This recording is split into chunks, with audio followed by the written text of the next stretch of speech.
নমস্কার, ফুলন পাপড়ির আরও একটা নতুন ব্লগে সকলকে স্বাগত জানাই। আর আজকের ব্লগটা আমার আম দই লস্যি।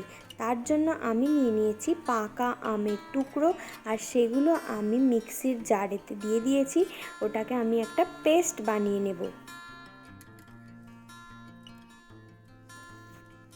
খুব সুন্দর মিক্স হয়ে গেছে আমটা। আর আমি এখানে নিয়ে নিয়েছি টক দই, যেটা আমি দোকান থেকে কিনে এনেছিলাম। সেই টক দইটা আমি ভালো করে ফেটিয়ে নেব। ফেটিয়ে নিয়েছি, এবার দিচ্ছি গুঁড়ো করা চিনি, যাতে তাড়াতাড়ি মিক্স হয়ে যায়, তাই জন্য আমি চিনিটাকে গুঁড়ো করে নিয়েছিলাম। আর এতে দিলাম বিট নুন, দিয়ে ভালো করে ফেটিয়ে নিতে হবে। আর এবার আমি অ্যাড করব পাকা আমের পাল্পটা। আমি দিয়ে ভালো করে মিশ্রণটাকে তৈরি করে নেব। আর আমি খুব বেশি জল অ্যাড করব না, অল্প করে যদি আপনারা করেন তাহলে ঠান্ডা জল অ্যাড করতে পারেন।